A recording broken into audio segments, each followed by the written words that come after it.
Horror has become a mainstream genre in film. Dating back to the early 1920s, it wasn't looked at as common, really. As a matter of fact, back then, it wasn't even all that popular. But as time went on, over the years, it has become a favorite genre of the silver screen. So in this video, I'm discussing a history in horror. In 1922, we got a silent film called Nosferatu. This was about a vampire named Count Orlok, played by Max Schreck, who stalked a woman around his castle. Christopher Walken's character in Batman Returns paid homage to this because his character's name was also Max Schreck. Back in the silent film era, horror wasn't really a thing all that much. You had this, and then you had Phantom of the Opera, another classic. The character in the 1925 version of the film is played by Lon Chaney, who's credited with being one of the original horror actors of the silent era. He acted in this and in Hunchback of Notre Dame. There's multiple versions of the Phantom, though. The 1943 version of the film is about Enrique Claudin, a violinist who kills a guy who thinks he's stolen his work. But in the struggle, Claudin gets acid thrown in his face, disfiguring him. Following this, he takes on the persona of the Phantom and hides out in the tunnels underneath the Opera House. After that, we got the Golden Age, from the 1930s to the 40s. This is where we start to get sound and films, and where actors like Bela Lugosi, Boris Karloff, and Lon Chaney Jr. reign supreme. One of the most iconic films from this time is King Kong, one of the first films to blend live action with stop motion. It was truly way ahead of its time. Then, Hungarian actor Bela Lugosi starred as Dracula, giving the character the iconic voice and look that would follow the character for pretty much every iteration after that. So yeah, Bela Lugosi is Dracula. Then there's Frankenstein's monster, played by Boris Karloff. There's many different versions of the monster, but this is the most memorable. Karloff is also noted as playing Imhotep, the original mummy, which is technically part of the Universal Monsters, along with Dracula and Frankenstein's monster. But there's another mummy introduced later on named Karis, who's more so associated with the group. Other monsters featured in the Universal Monsters are that of Gillman from The Creature from the Black Lagoon, and Wolfman, played by Lon Chaney Jr. Then we head into the Silver Age, the 1950s and 1960s, where we get away from the vampires and werewolves and head into the Atomic Age, an age where nuclear war was a huge threat. This brought us films with alien invaders and giant mutant bugs, most of which starred horror legend Vincent Price. He's responsible for House of Wax, The Abominable Dr. Phibes, and so many other films. Around this time, movies like Them, about giant ants, and The Fly were well-known films of that era. In The Fly, a scientist named Andre Delambre creates a teleportation device, but upon testing it on himself, a fly gets into one of the chambers with him, and he ends up merging his DNA with a fly, becoming some kind of hybrid. It's a wild movie. Also, the 1960s was the beginning of the slasher era. Kind of. They weren't quite as refined as they were in the 80s, but it was a start. Alfred Hitchcock's Psycho is legendary. Anthony Perkins stars as Norman Bates, a hotel owner who is obsessed with his mother, so much so that he keeps her corpse around and even becomes her from time to time. The film also starred Janet Leigh, the mother of Jamie Lee Curtis. Much like the Texas Chainsaw Massacre and Silence of the Lambs, Psycho was inspired by real-life serial killer Ed Gein. Also around this time was the birth of the zombie films. George Romero, another beloved horror director, brought us Night of the Living Dead, a film about a zombie outbreak causing a group of strangers to take shelter inside of a house. It was truly groundbreaking and way ahead of its time.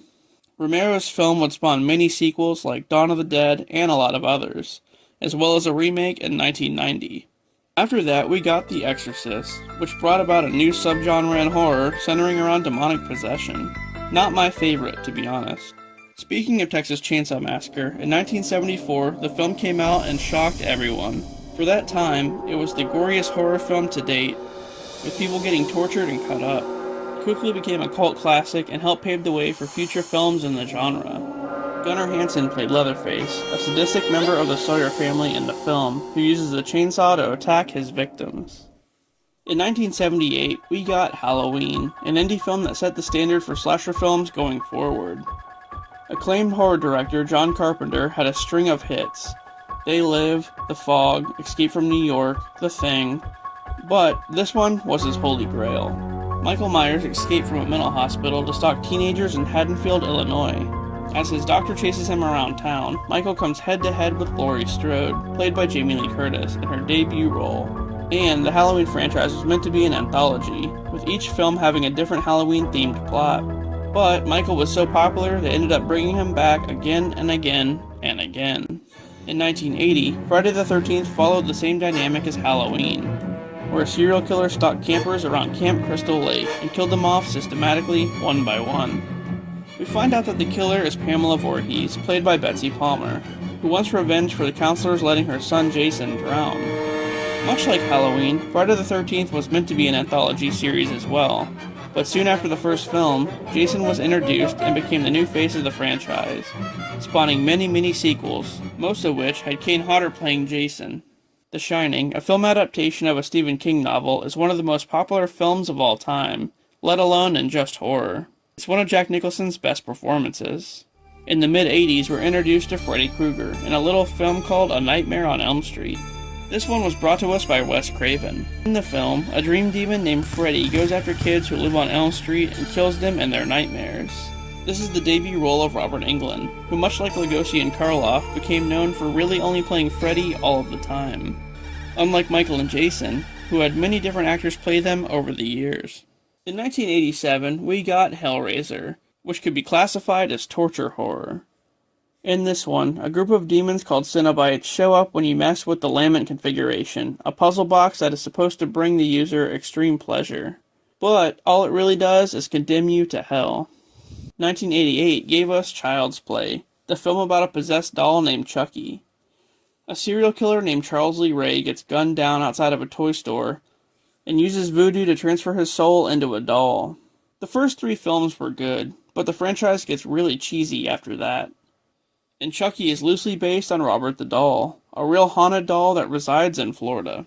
1989 brought us Pet Sematary, a chilling tale about a family who lost their son in an accident, and they buried him in the nearby Pet Sematary. But they soon learned that it had supernatural properties, and when the son comes back, he's not exactly human. In the 90s, we got some psychological horror films and some supernatural ones.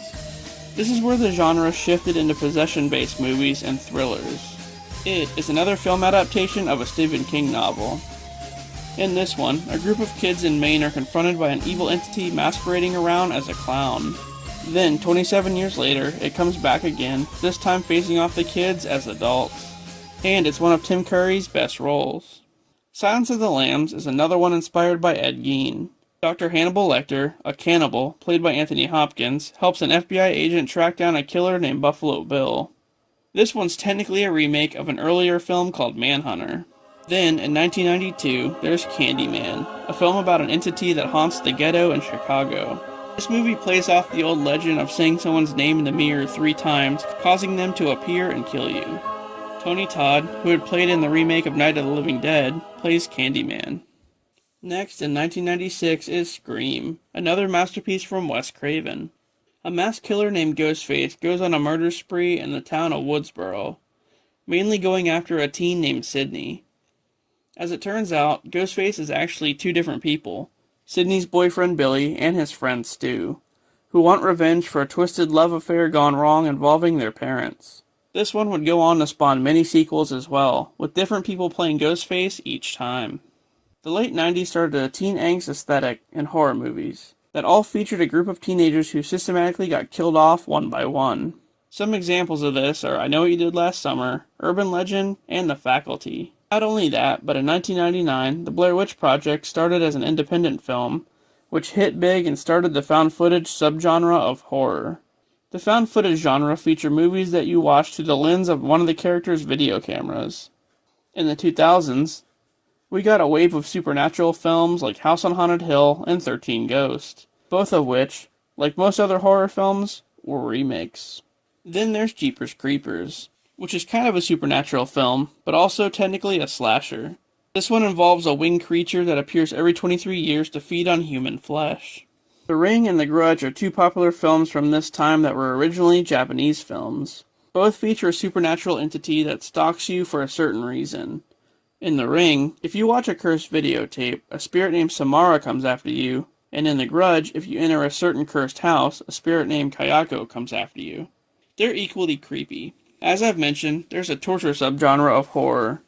Movies like The Hills Have Eyes, Wrong Turn, Hostel, and of course Saw are all examples of this. Saw definitely changed the game.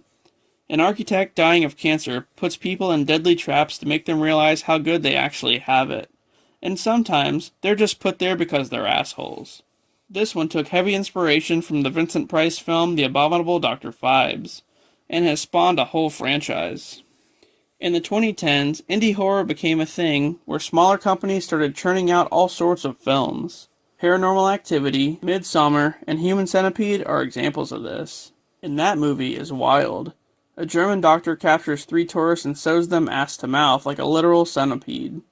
If you think that's crazy, this film got 2 sequels. Then there's The Conjuring, a franchise aimed at the paranormal investigators Ed and Lorraine Warren. The films in this franchise document each of their cases and have made famous Annabelle the Haunted Doll and of course Valak the Demonic Nun. More recently, horror has all sorts of subgenres. Horror is literally everywhere and a lot more mainstream than it's ever been. We even have streaming apps like Shudder dedicated to nothing but horror. The Terrifier is a film about a new killer named Art the Clown.